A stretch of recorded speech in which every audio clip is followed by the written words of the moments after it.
Shalom les amis. Il y a à peu près 200 ans, un rabbi qui s'appelait Rabbi Yosef Meir de Marnivka.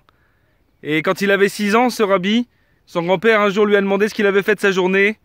Et il lui a répondu qu'il était parti au marché des animaux pour voir Eliyahu Hanavi là-bas. Parce qu'on lui avait dit qu'Eliyahu Hanavi s'y trouvait. Et dans sa naïveté d'enfant, il était parti donc pour chercher Eliyahu Hanavi sur place. Et il a cherché partout.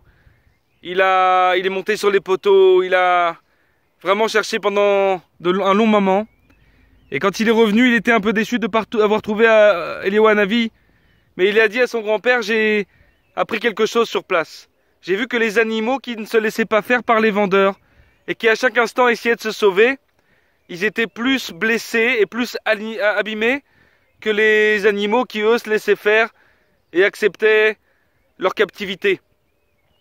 Alors il en a déduit que maintenant quelqu'un qui serait dans l'épreuve, s'il acceptait avec foi et amour son épreuve et qu'il se laissait faire, alors l'épreuve l'abîmerait beaucoup moins que quelqu'un qui n'accepterait pas son épreuve et qui chercherait à s'en défiler tout le temps. Son grand-père, quand il a entendu ça, lui a dit effectivement t'as pas rencontré Eliyahu Hanavi sur place, mais lui t'a vu, c'est sûr. Qu'est-ce qu'on peut déduire de ça? On peut déduire que maintenant, si on cherche à tout prix à s'évader, à sortir de nos épreuves, sans essayer de trouver ce qu'il y a là-bas, sans essayer de trouver le message qu'Hachem veut nous donner, et sans l'accepter, alors on va s'abîmer.